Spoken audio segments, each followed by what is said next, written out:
to a different place. Compare notes. Good afternoon, and my name is Antoinette Samuel, and I'm the Deputy Executive Director of the National League of Cities. So I want to officially welcome you to the National League of Cities, and in particular our City-County Leadership Center. We're very excited to have both this event here today, as well as have you join us in what I still call our new facility, although in a couple weeks it'll be 1 year and I won't be able to call it new anymore. Also, I want to welcome those who are joining us by the webcast.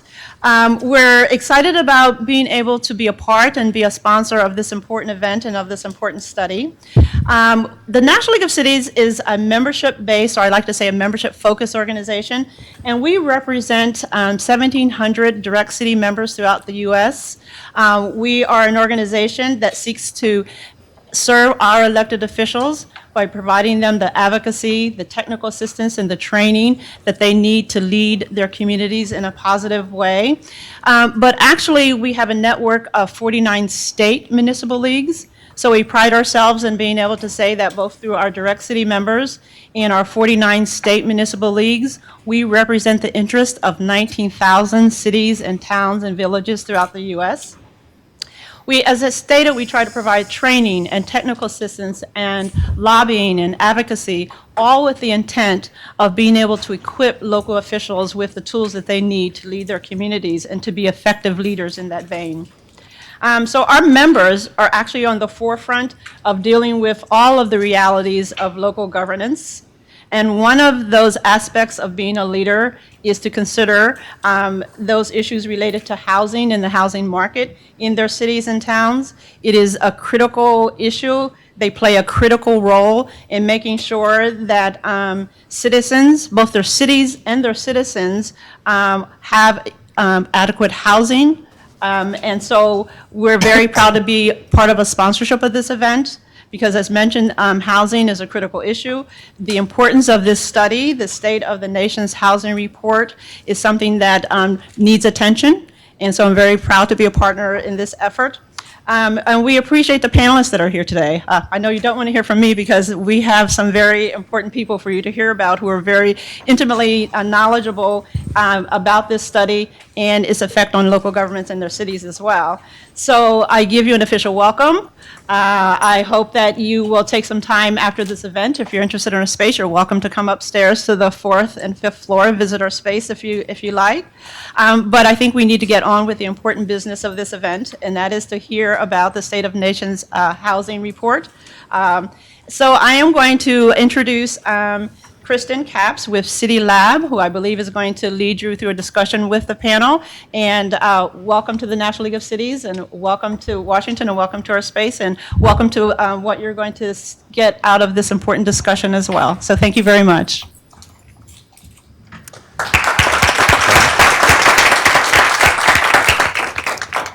Thank you all so much for joining us today. My name is Kristen Capps.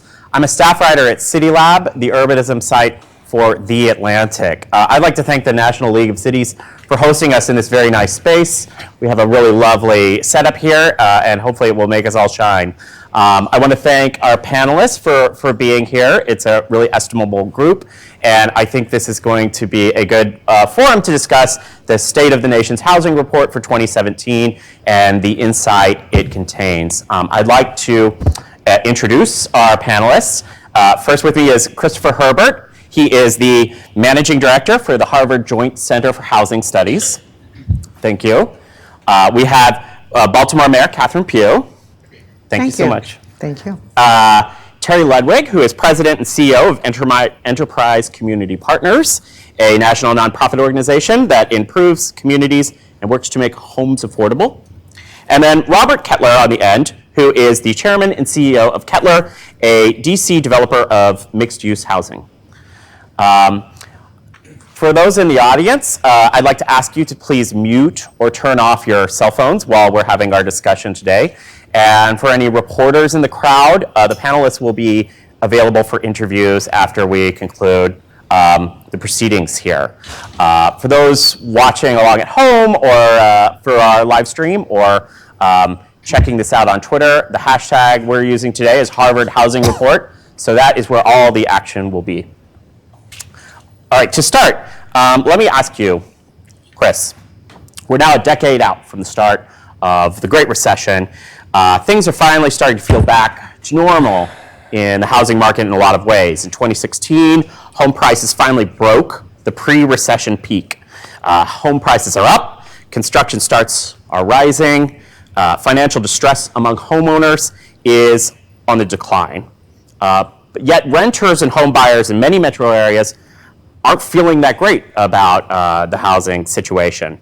Can you discuss some of the issues, especially in supply, that are hurting housing markets today? Sure. And just before I do that, I just want to give a thank you to the Ford Foundation, who's a principal funder of the report. They've been doing that since its inception in 1988.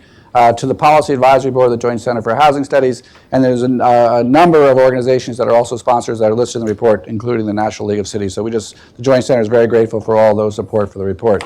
But to get to your question, it's definitely the case the housing market is getting back to normal. And I think we do have to put that in a little bit of quotes in part because, as we point out, the house price nationally are finally back to peak. And the reason why that's important is because what it means is that people who bought at the peak, who refinanced at the peak, are no longer underwater or under equity. And that's an important landmark for the market. Another key way in which the market's getting back to normal is the rate of growth of households, which was anemic in the years after the bust, is now getting back up to what we think is its long-term trend. And those are two really important metrics for the market. But I think what we're seeing this year in particular is one way it's really not back to normal. Even though construction's up, it's up for 7th year in a row. But we're now at a level of housing starts a little under 1.2 million that back in previous recessions would have been near the bottom of that recession. If we look back over the last 10 years, we've added 9 million housing units to the housing stock. That's the lowest ever for a 10-year period. Ever. And if you look at what was typically done in the post-war period, it's about 14 to 15 million housing units. So we have been adding a lot less housing over the last 10 years. And even though it's picking up, when you put that against rising demand, you end up with very tight housing markets. For sale markets, the number of months available is 3.6 months. Hasn't been that low in many years. And the rental market is at the lowest rate for vacancies in 30 years. Even though we have been adding more rental housing, not enough to keep up with demand. And the result, to your point, what people are feeling in the market is they're starting to get jobs, their income is going up, but when they go in the housing market, those prices are going up and rents are going up because we don't have enough supply. 9 million units. Mayor Pugh, I want to ask you, the State of the Nation's Housing Report discusses supply in great detail. It highlights the issue of tight housing supply across the country. It also makes the case that conditions vary really widely between metro areas and even within metro areas, from neighborhood to neighborhood. Parts of Baltimore, the problem you're facing is not one of lack of supply, but maybe large numbers of vacant homes. What approaches is Baltimore City planning to deal with that specific problem of vacant homes? Well, first of all, I think we could debate whether or not, Baltimore is suffering from the same problems economically that other jurisdictions have suffered from, and that the state of housing has to be tied to the economy in terms of how it has impacted communities and neighborhoods for decades. When you think about Board of Housing, we've got all kinds of programs, whether it is the Vacancy Values program. There was a time when there was something like 40,000 Board of Houses in Baltimore City, and now we're down to something like 14,000, and about 6,000 that are owned by the city. And so there are a lot of policies and so forth that we're looking at. But how you work with your state and federal government, I think, is really important. For example, we've got $75 million that's committed by the state by virtue of the work that we did at the legislative level, just to Baltimore City, to tear down boarded up homes. And what you see as a result of that is people being able to put larger footprints in communities. And if you will go over, for example, in Eagle Park, where Johns Hopkins made a tremendous investment, live near where you work, putting in $35,000 per individual who would live in those communities. And now you see where thousands of homes have been torn down and a new community has been developed. You see the same thing happening on the west side of Baltimore. And then you see it now moving up to different corridors. So I would say when you look at the housing market in Baltimore, what we've got to make sure that we're paying close attention to is affordable housing for everyone. Because while homes are being built, So are apartment buildings. Millenniums today are choosing not to buy homes, but to rent, and that certainly is having its impact. But we don't care who owns the property as long as we're getting the taxes. So what we do know about Baltimore is the two fastest growing populations, 18 to 34, 55 years of age and older. Millenniums think Baltimore is number 6 on the millennium scale of places to live. So we think we're moving in the right direction. Really grateful to many of the developers who are now pouring into Baltimore. If you come in now, you'll see the cranes up in the sky, you'll see neighborhoods being redeveloped, and you'll see a mayor taking control of investment in her city, especially on corridors that heretofore have not been invested in. For example, we do get slots impact money, and so when we look at the Park Heights community, creating those same kinds of incentives that Johns Hopkins did on the east side of Baltimore, we realize now that we can do that. So we've got major companies coming in and looking at developing in Baltimore. So we're excited about our housing market. Mayor Pugh, let me ask you a follow-up question. How important are those anchor institutions, whether it's Johns Hopkins or Maryland Institute College of Art, to developing those areas that are attractive to millennials? They become the attraction for development. Because when you're building around I call them our assets, the colleges, the universities, the hospitals, even the museums, all of those and the parks, all of those are attractions that developers want to be near. Water, which is why it was so easy in the early days to develop around the inner harbor, and still growing in development. And now we're moving away from the harbor east, south, and west, because people want to live around water, they want to live around parks, they want to live near hospitals. And again, when you think about that fast-growing population of 54 and over, and they're usually less expensive to a city because they've come back because they enjoy walking around neighborhoods, they enjoy being able to walk to the grocery store, they enjoy being able to not worry about how to be transported from one place to the other. So it's working. Great. Bob, I'd like to ask you the next question. In contrast to the problem of boarded up homes or excess vacancies, the State of the Nation's Housing Report documents that nationally, construction of multifamily housing has actually been at its highest level since the 1980s. Much of this new construction, particularly in high-cost cities, however, seems to tilt overwhelmingly toward luxury. And when that trend is combined with rising rents overall, the result is strong growth in high-rent units and declines in those with more affordable rents. Let's take an example here in Washington, D.C. We could show this chart of rent distribution here in Washington. Can you talk about some of the reasons why developers have focused so much on luxury apartments, and what it would take in this metro area to build more affordable apartments? There's a lot in that question. Well, and we can also look specifically at this. Yes. So the bottom line is cost. So in terms of building in urban, anything that is first structured parking, second over 4 stories.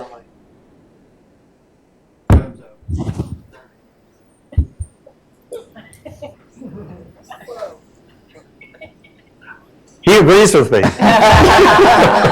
Sounds very smart.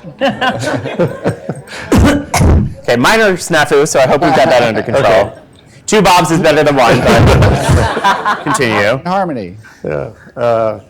I'm sorry, you were saying you have parking, anything over 4 stories? Yeah, over 4 stories, particularly if it's built out of concrete, structured parking. Those types of buildings are inherently very expensive, $200,000, $300,000 a unit. When you combine that with land costs that are also now approaching, in some cases, $150 a foot, $200 a foot, 14th Street corridor over near Union Market, it's impossible to even build a unit for much under $450,000 to $550,000. Wow. So even if you were doing it at cost, your rents would still be in the $3.50, $4, $4.25. So what we've been doing to mitigate that's just the reality of it, and there's no way to make that less. There's no subsidy or anything else at that particular market level. So we've been trying to make smaller units. So we've come out with a whole line of units called the flats, where we used to have 950 feet. We're now at 625 feet across the board for our units, and we've come up with a pod unit that has what could be a prefabricated core. We've just built our first prototype of that up in Adams Morgan. So we're doing things to mitigate cost to bring that down more towards people that earn in the $45,000 to say $80,000 range, okay?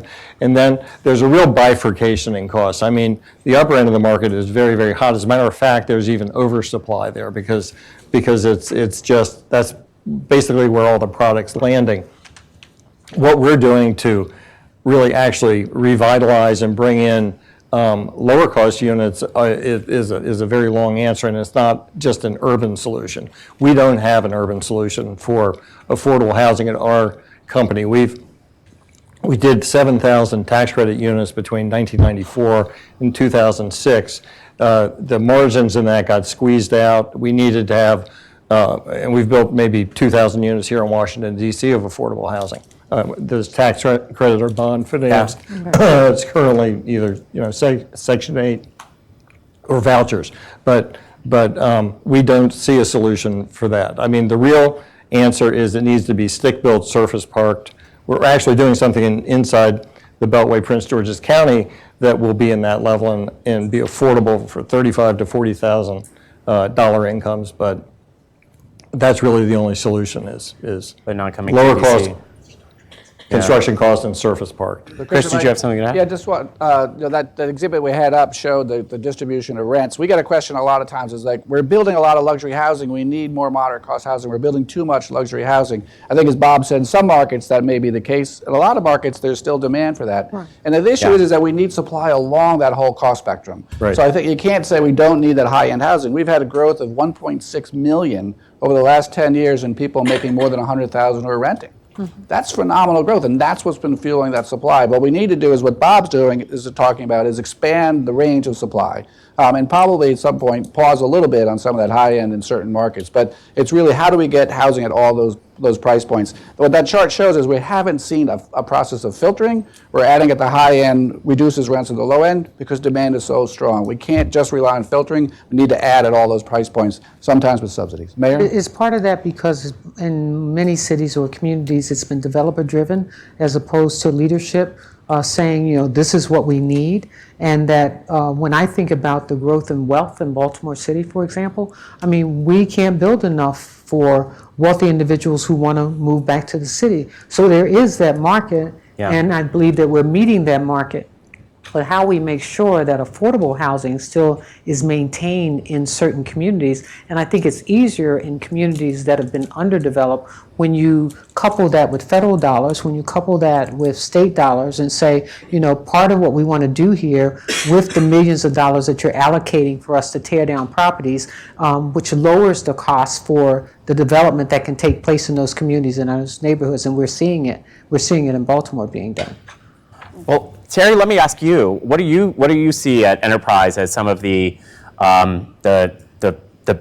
best or newest or shining solutions for addressing kind of rental affordability and meeting that demand? Sure.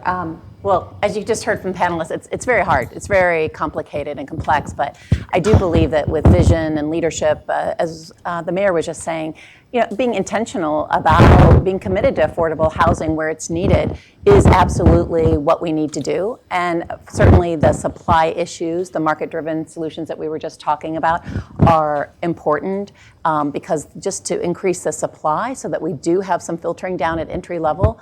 But I would say some of the traditional tools also that have been used for affordable housing, so things like the low-income housing tax credit, while the margins absolutely have been squeezed, it's still a very highly productive program, which is generating about 100,000 units of either new or preserved affordable housing every year, and also creating about 100,000 jobs in the same time and driving revenue for municipalities that are generating that affordable housing. So I do think that is important, and that's probably been 3 million of the units that have been built since the inception of the program. And so definitely there is a shortage of tax credits today, so we're certainly supportive of expanding that program, like there's current legislation to do so with Cantwell-Hatch bill, as well as a companion bill in the House. So we're certainly supportive of that. But these deals are complicated, but they are so important because, as we're just saying, there are so many millennials and seniors who are choosing to rent either by necessity or choice.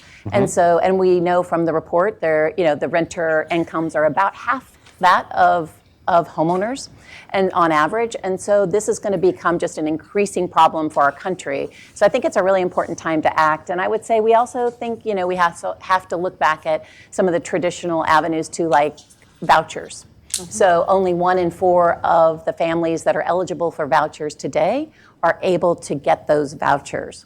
So, and there's, many sort of state and local solutions that have to be customized for their own communities, but things like inclusionary zoning, how you actually fuel good inclusionary zoning policies so that you also, something we might want to talk about later, but, we're seeing also concentration of poverty. Right. We need to think about also how we make sure that we are building affordable units in higher opportunity communities. And inclusionary zoning has been one of those strategies that not only creates the units, but also helps us to think about things like economic mobility.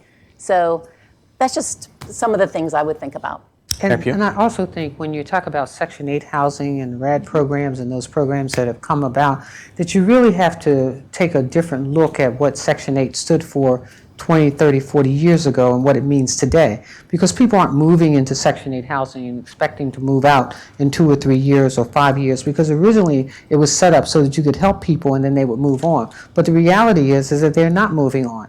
That what you're actually doing is building communities. And I think you have to take in account that is in fact the case, because when you go into a Section 8 community or using Section 8 through or using RAD programs to develop affordable housing, realize that those people intend to be there. They see it as home. And oftentimes city leaders over the years have seen it as, we're building up this roll of people. Some are going to roll in and some are going to roll out. The reality is that many of them will never roll out until, this is home and this is where they're going to be. And I think those considerations have to be taken. We're going to talk about cost burden in a minute here, but as a brief reminder, we are going to have questions later. And for those watching on the live stream, you can submit questions through Twitter by using the hashtag Harvard Housing Report. So go ahead and do that. Thank you. So we're talking about the need for vouchers. So I would like to bring up the fact that under the current budget proposal, the U.S. Department of Housing and Urban Development is looking at $6.2 billion in budget cuts.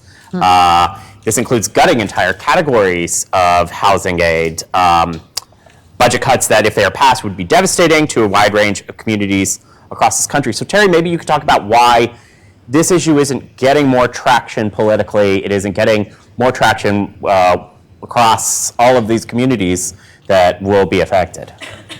Yeah, it's housing has never been, I think, at the top of our political agenda. But I do say that now, as we start to see what is happening in cities and the incredible affordability crisis we have, we are starting to see it have traction. I think if we look back at the election in November, on 9 of 9 sort of state ballots, our local, state and local ballots, where we were looking to fund affordable housing, were passed. So I think you're starting to see that kind of interest. But in general, I would say housing is viewed just, as a consumer market. And, I think also people start to look at these numbers that we're talking about and saying this crisis is so big that it is very hard to imagine a solution.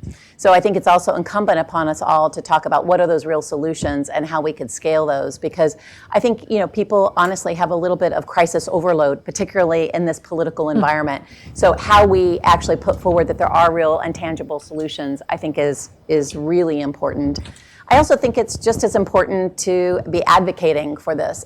Those kind of budget cuts would be absolutely devastating. And some of the programs I just talked about, like low-income housing tax credit, they work in conjunction with other things that are in the budget that would be appropriated. So things like CDBG or home funds. You can't, then we really have, some serious issues. So. And I think she's absolutely right. We have to be advocating, and I hope it doesn't appear that we're not. Heading to the U.S. Conference of Mayors to discuss our proposals for the federal government. Right. And being on Capitol Hill, advocating on behalf of the citizens of Baltimore and the state of Maryland, our focus is on the things that you talk about, the president talks about that needs to be done, fixing infrastructure, improving urban environments. So if he's not hearing the message, our hope is that he hears our message, that it's absolutely important to the growth and development of cities that we invest in housing first, that we look at economic generation. And when you talk about federal mandates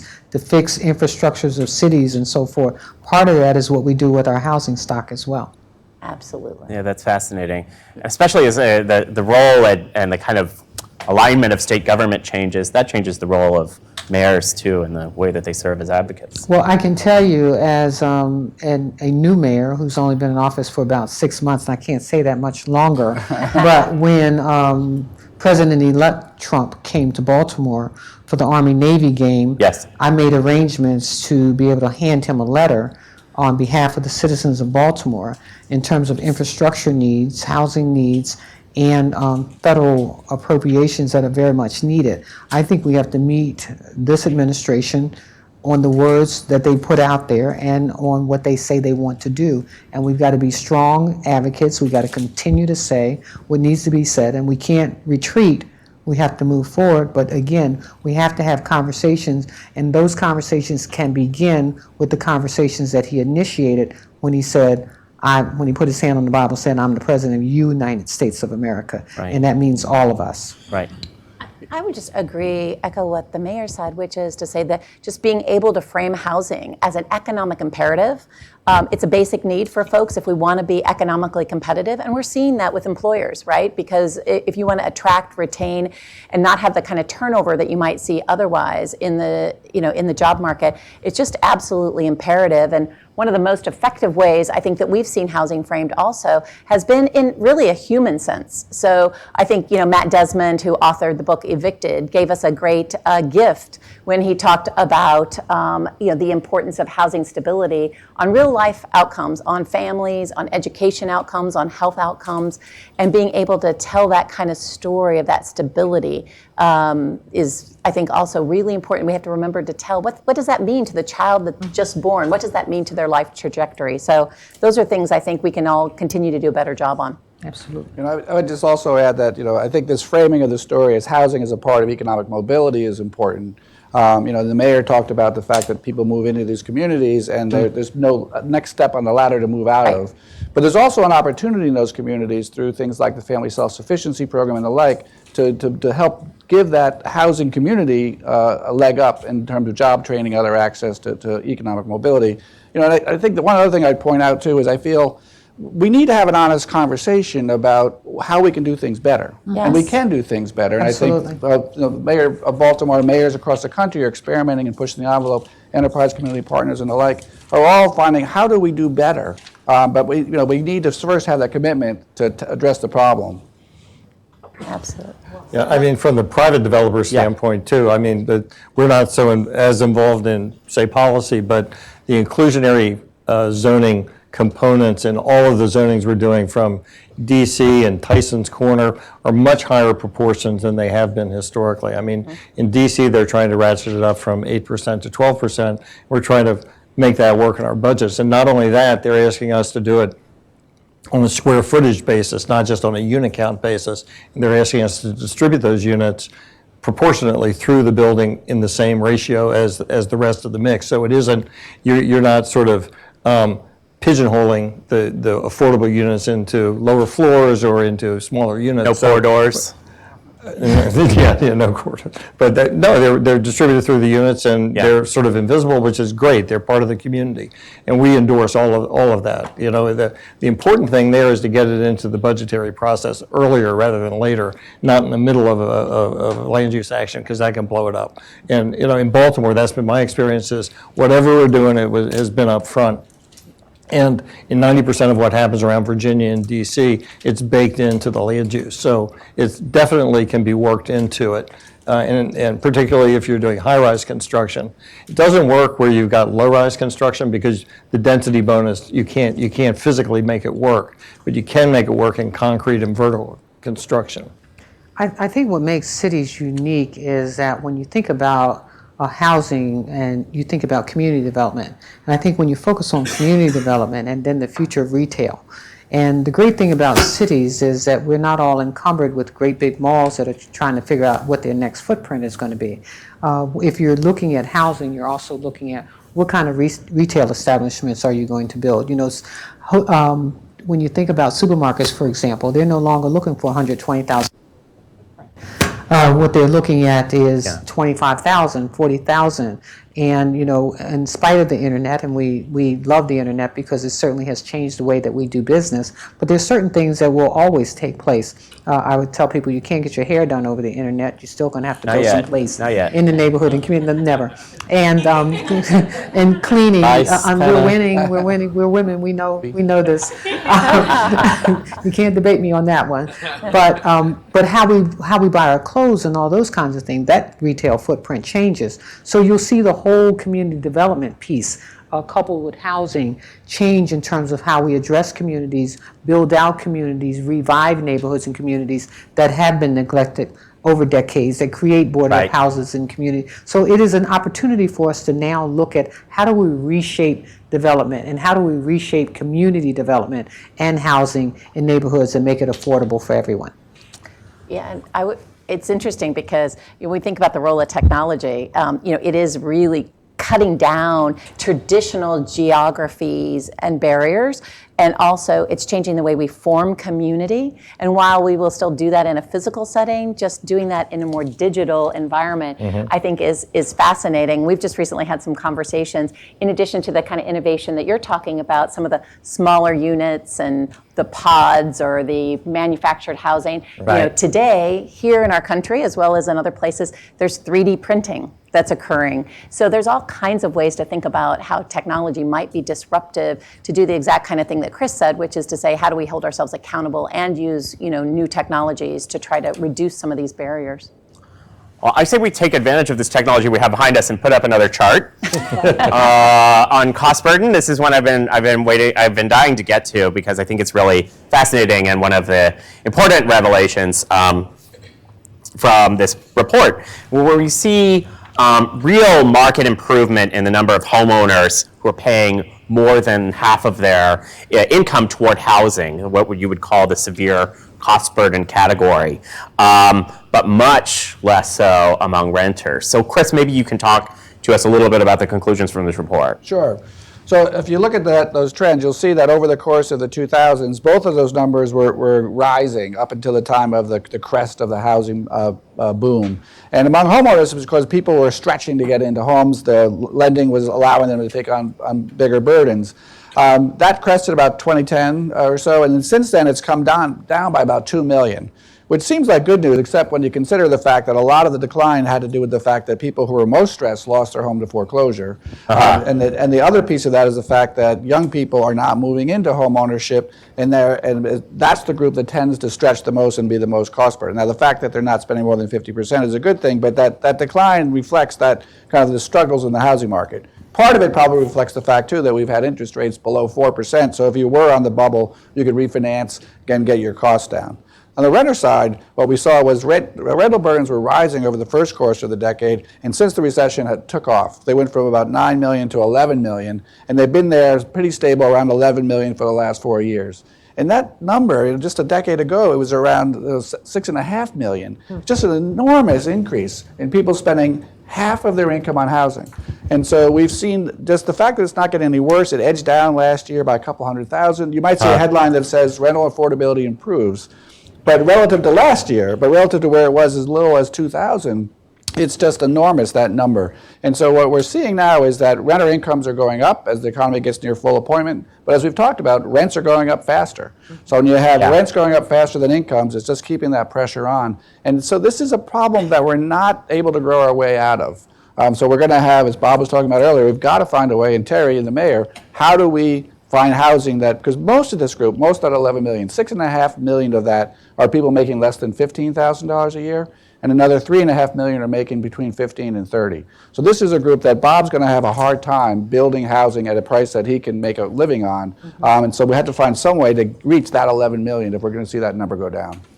And I think that's where we talk about tax credit programs and subsidies. When you think about Johns Hopkins putting in $35,000 per person to get folks to live in a certain part of the city, and then when I talk about what we're looking at in Park Heights, instead of them taking the slots impact money that comes to the city and try to spread it all over the place, we say use it to subsidize folks who want to be homeowners, and then subsidize developers who want to develop in that particular area.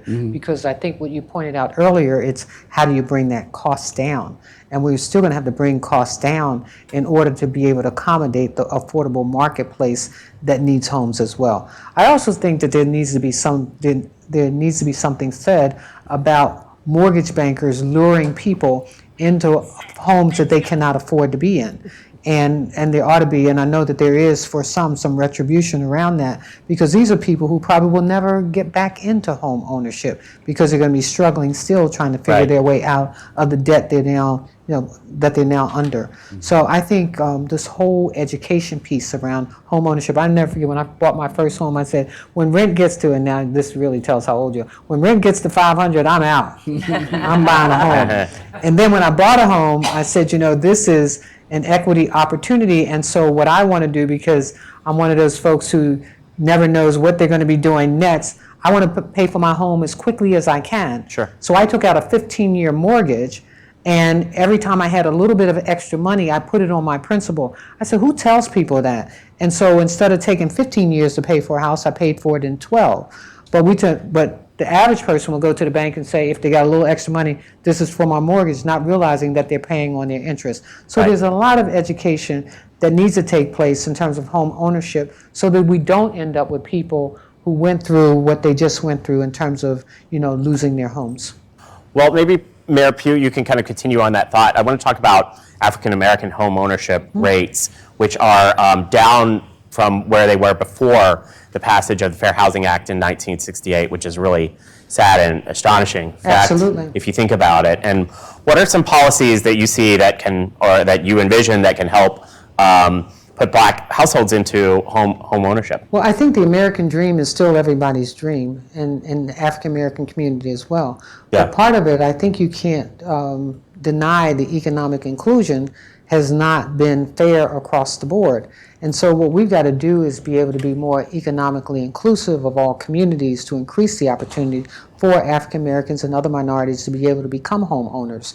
And when we look at in Baltimore City, for example, when we look at neighborhoods that are depressed, where unemployment is at its highest, it is in those neighborhoods. We know, for example, that because of research that has been done, the top 10 major neighborhoods where unemployment are at its highest are in African American communities. And so all of that, home ownership certainly is tied to affordability, but it's also tied to economic opportunity.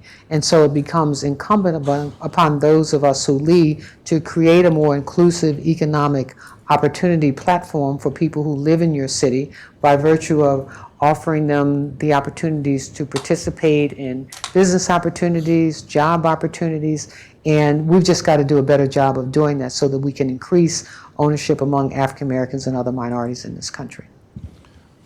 So I'll just add that one of the things the report highlights is over the next 10 years, what do we expect to see in terms of household growth?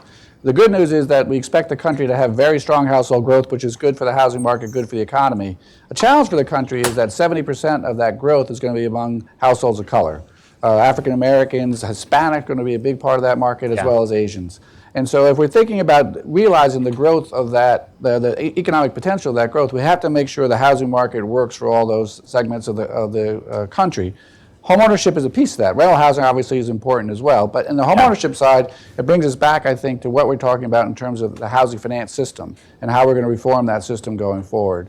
And if you look particularly at where African Americans and low-income first-time homebuyers are getting their financing, it's FHA. The FHA programs are incredibly important. And so certainly when we talk about GSE reform, Fannie Mae and Freddie Mac, the role of the government in that market, we have to think about it in the context of the fact that we're going to be this majority-minority country over the next half century. And we have to think about FHA. FHA has not been enough part of that conversation because it has continued to be an incredibly important source for the market. So I just want to say that is part of thinking about the minority home ownership. That's a key part of the policy discussion.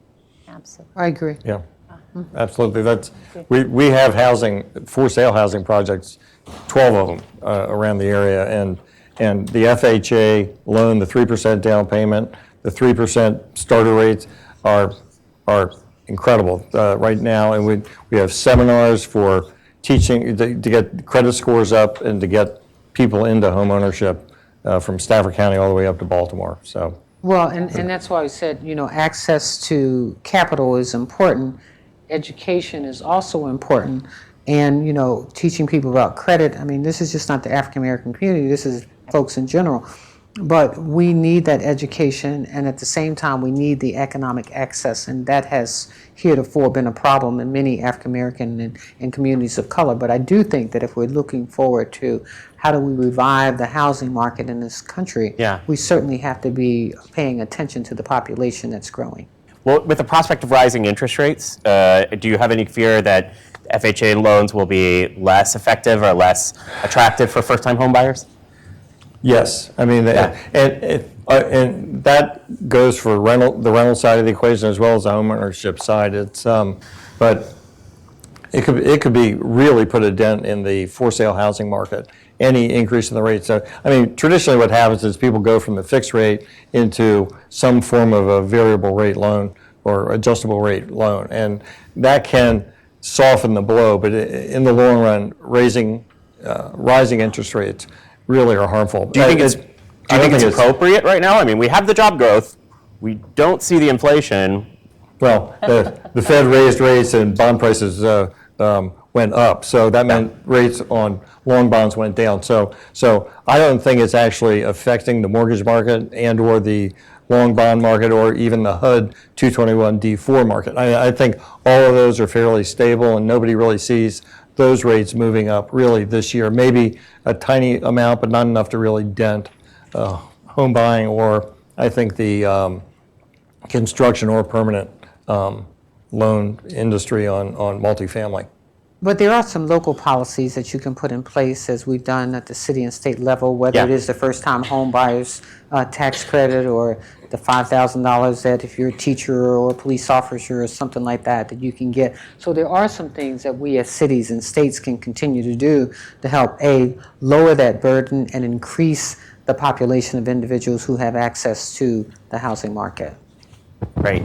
We're going to open it up to some questions here in a minute. I want to remind people who are watching through the live stream, you can submit questions via Twitter using the hashtag Harvard Housing Report, and hopefully we will get to everything that we want to cover. To look at one last chart from the State of the Nation's Housing Report, there's been alarming changes in the number of high poverty neighborhoods and in the kind of suburbanization and exurban poverty of that kind of concentration. So I was hoping, Terry, you could kind of discuss the increase in the number of high poverty neighborhoods, both in high density urban areas, but also in lower density suburbs, those kind of inner ring suburbs where you're starting to see, a great deal of poverty start to migrate.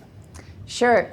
These are all really, really tough issues, obviously. So welcome the panel's thoughts here. I guess what I would say is it's clear that, poverty is getting pushed out of the urban core in many places into, suburban markets, et cetera. And I think that's exactly, what we're seeing. Yeah. And so, it's a very challenging problem.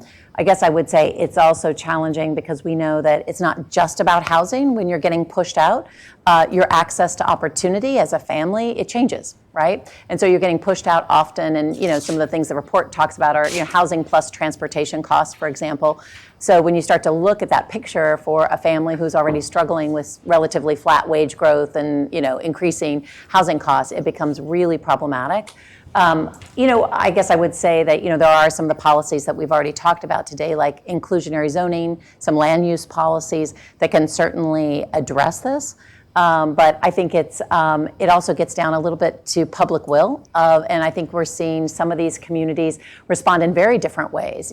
Some saying, yes, I understand there's affordability crisis, and I'll use all the tools in my toolbox, if you will, land use, inclusionary zoning, opening up even source of income kind of strategies to allow more affordable housing to be built. or to be preserved. There are other communities that are probably quite exclusionary and would prefer to stay exclusionary, Right. and really aren't going to make it any easier to have, a range and really drive the economic inclusion that we were, speaking about earlier. So there's no doubt that this trend is happening, and we're seeing it evidence in people's lives. So it's an important trend to keep our eye on, and I think it's not only often economic segregation, but it's also racial segregation Absolutely. in many ways.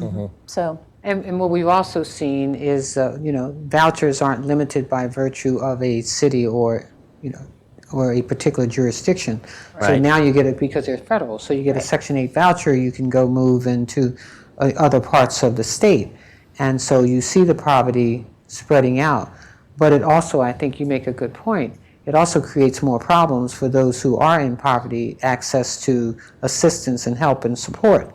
And we saw it even in our school system. We looked up and we said, well, what happened to those 2,000 students? And, well, they now are spread out into other jurisdictions in the Right. state. But at the same time, when you think about services and so forth that are needed, you've put them at a disadvantage. Transportation, expensive, have incurred. So, I mean, it's a lot to really think about, and I think that part of what this report says to us is that we really need to rethink the future of housing and how we distribute opportunities and how we increase opportunities for those who are in the greatest of need. And I was struck by, in the report, talking about those folks that are the severely cost burdened. We saw the chart, the 11 million renters. What that means is that they are struggling. They're making the toxic trade-offs, and without affordability, they're saying I think it was 53% less that they have to spend on transportation, healthcare, and basically food. Food is where that swing factor is. So those end up to pretty poor human and economic outcomes for our systems. So that's where I think we do need to see some of those kinds of shifts. And housing is so central to the biggest pocketbook issue, the biggest driver of place in our communities. It plays just that central role, I think, in driving some of these economics as well. So, Christopher, if I just, Mike, in terms of the chart that we showed about the concentration of poverty and how it's shifted, one of the things we're trying to be sensitive to in the report is that there isn't a national story.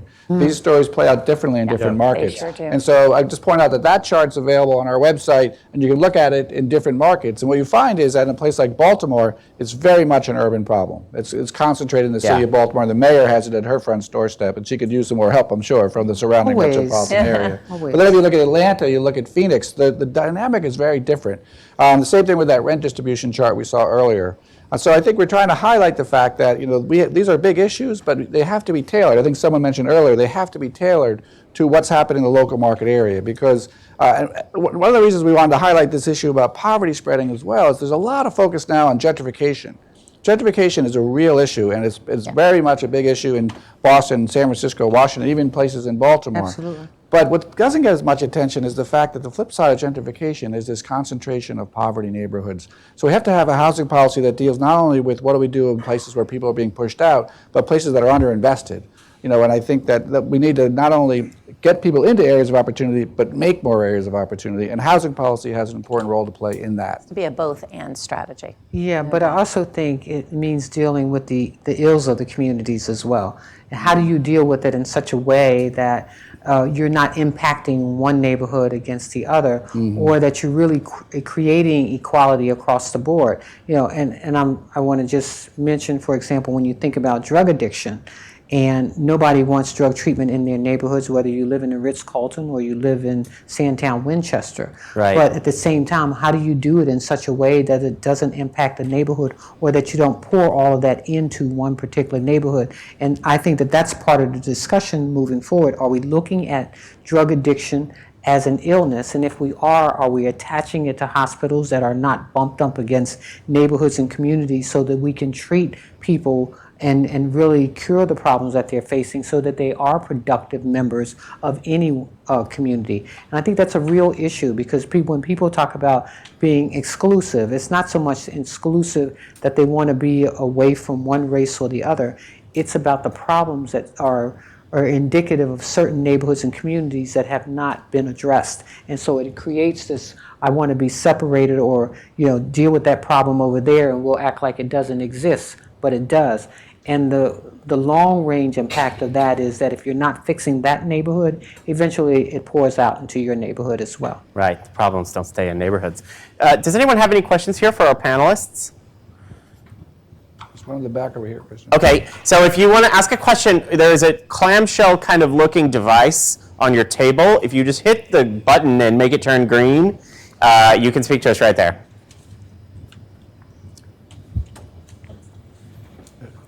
I think that's how it works. Hi, I think this is working. Okay. So earlier we the panel discussed HUD's budget cuts. And one of the programs that's being cut, one of the programs proposed is the CDBG, that really benefits low-income housing programs and community development in general. But critics of CDBG say that there's a lot of waste in that program, how a lot of money goes towards administrative costs, or they're just bad actors at the local levels. So what are some ways that you all think we could solve a lot of the corruption or the bad actors at the local government levels to make these programs more efficient and more helpful for low-income communities?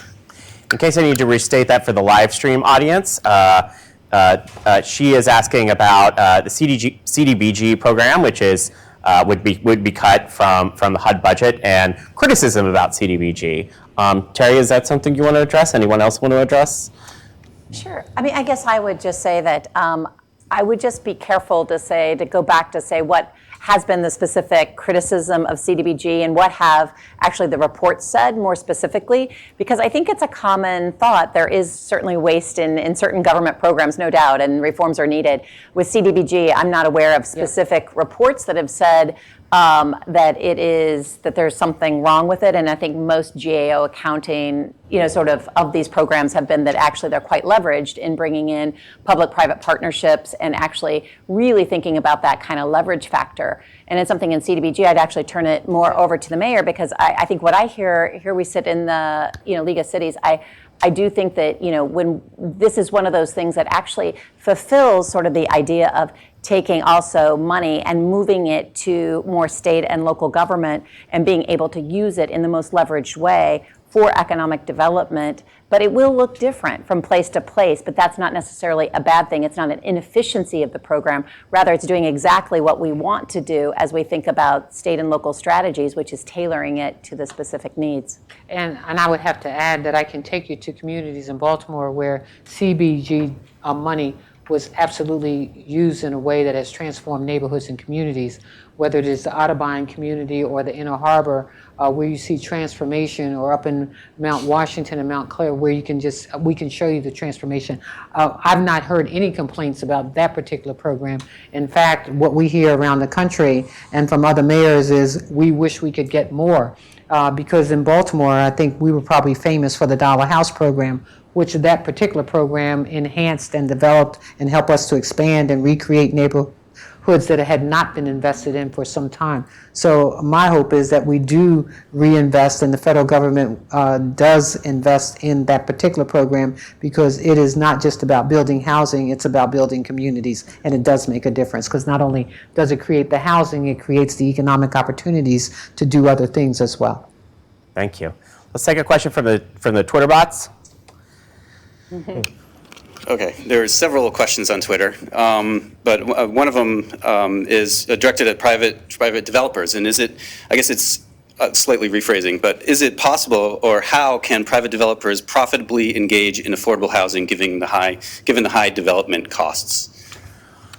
Well, it's funny, we were having part of that conversation. I was having it with a member in the audience here earlier. What we're doing, we were seeking funds, to make it short, we were seeking funds to build a traditional real estate fund about 2 years ago, and we found ourselves misaligned with the capital markets doing that they were looking for high rates of return to turn properties quickly, to do quick value add on high dollar properties. It was really just a segment of the market that's been I think overinvested in, which is sort of renovations of 20 and 15-year-old properties and trying to juice them up to sort of just under the luxury market. And there's an oversupply of that stuff now too. I think the real opportunity is to go into secondary markets, tertiary markets, Savannahs, Birminghams, outer suburbs of Charlotte. We're looking at buying assets at significantly under their replacement cost and bringing them up to a almost new, not quite a new standard, but certainly a standard that can last, new appliances, new kitchens, new plumbing, that type of thing, and still be well under replacement cost with very strong capital investors, pension funds, those types of investors who are no longer just looking for the short return, but they're looking for the long return. So I think you're seeing the marketplace go back to more traditional investment in real estate, which is not really a short-term flipping horizon, but one that you're really building a good stock of housing. And there's a tremendous, I don't know what the attrition rate on housing is, but it's like 1.1 million units a year sort of disappear from the marketplace. We're only building 350,000 units a year. So to the extent that you can save that housing stock, we're under contract in Orlando to buy a completely vacated unit in an edge part of Maitland. And again, we will be building market rate housing, 1,000-foot units at half the cost of the high-rise building that's going to be right next door. We'll have rents $1 under them. So we'll have, now that's not affordable, but those will be $1.25, $1.30 rents versus $2 rents. That's a family can get in there at $30,000 or $35,000. That's still an underserved marketplace. So those are sort of privately financed options that we're looking at. I would just say, Christian, that one of the things the report points out is that 3/4 of the units that low-income people live in are in the private sector already. And so what we have to make sure is that the private sector has the right incentives to invest and maintain that property. And so right now on the table we have tax reform, we have regulatory reform. All these things have to be done with an eye of what are the incentives to invest in and maintain housing, because it's so important to both the economy and to everyone's lives. Also, if we could accelerate programs like the 221D4 program, where it doesn't take 8 or 10 months to get it approved, if you could have an approval process that could be fast-tracked, that'll cut a tremendous amount of costs, and the returns on that are better, and so you can rent them at a lower price, all without really having to have a subsidy. I want to try to see if we can take a couple more questions. We're kind of winding down. You had one, sir? Yes, sir. David Bowers with Enterprise. Question for Bob Kettler. Building on what you just said, Bob, is there a way to incentivize private investors, traditional investors, to reframe things so that they may look for lower returns, or is the answer going to have to be looking at quote-unquote non-traditional investors to get into play? And I was curious for the mayor on the public side, what strategies might work for us to be able to increase the state and local subsidy dollars coming in? What are the effective arguments? I have a real short answer. I don't want to cut into her time there, but we're trying to do ventures where there is a tax credit component that a tax credit developer could come into, and then we could do the market rate pieces of it. So that's a solution sort of in a mixed-use urban setting that could be successful, where the public-private partnership that doesn't look for yield like an investor of a traditional multifamily market rate would look at. So that's a solution we're looking at. And it's certainly the solution we're looking at. When I think about, again, the Hopkins project, I think that was Ryland Homes came in because the subsidies were there, and we were able to build single-family homes affordable, and all of them are gone. And the same thing when we're looking at cities, I think not only is it the subsidies that can help, and which is why I think cities are a great investment. When you think about all of us under federal mandate, for example, to fix our under system, our pipe system and so forth, I mean, we already have infrastructure there. But to look at how do we incentivize developers to come in and say, well, you know, because we have to do this, we can incentivize this piece, and then whatever other tax credits or so forth that we can provide, that's what you want to do, especially in areas where development really needs to take place and home development is not taking place, but the opportunity is there, whether it is through the vacant housing market or properties that are being knocked down because we can't afford to do that now because of the dollars that we're getting at the state and federal level. Take one last question, ma'am, in the back. Yes? Thank you very much. This is very informative. I think that We're going to try to turn on your mic here so we can all hear you. Hi, my name is Mina Marifat. I teach at Georgetown and I am part of design research. One of the most covered events lately has been the huge fire in London. And a lot of it had to do with the failure of the sprinkler system, the safety measures. What kind of cautionary advice are we taking that for and what cities, state, federal policies are there to promote and actually mandate maintenance of safety factors in large communal housing as well as, rental housing, but how are we addressing that? Or are we taking this cautionary tale to prevent something like that from happening? We've had it happen in buildings, maybe not to the scale of London, but what are we doing about that? Who is doing something about that? Want to speak about safety? Federal law. I mean, I would just say that, I think there's a lot of, at the state and local, there's a lot of code enforcement and certainly making sure that we have that. But it also spoke to me about how we design housing is really important and can dramatically change the way that a home provides, either a healthy platform or an unhealthy platform. At its worst, in London, a fiery death trap. And so I think what we found, what I've heard so far in that is that the materials that were used actually made the fire spread more, and that use of those materials are things that we use here in this country. So certainly we need to make sure that as we look to, particularly there's a big drive now to drive down the costs of housing, super important because we're talking about the affordability issues. At the same time, making sure the trade-offs that we're making are not compromising the safety of folks, whether it's in the materials, the design, or ultimately that we have also the right regulations and the right code enforcement to really keep people safe. And we're doing those inspections that we should be doing. Yes. I'll plug here City Lab. What my London-based colleague Fergus O'Sullivan has been covering this materials issue pretty closely, and I know he's got several more stories lined up on this specific topic. We are out of time, but this has been a great conversation, and I want to thank all of you here. If you'd like to see more after we leave, you can check this out on hashtag Harvard Housing Report. You can also look at the report itself at jchs.harvard.edu. That's where you find it. Okay. Thank you all for joining us. Thank you. Thank you.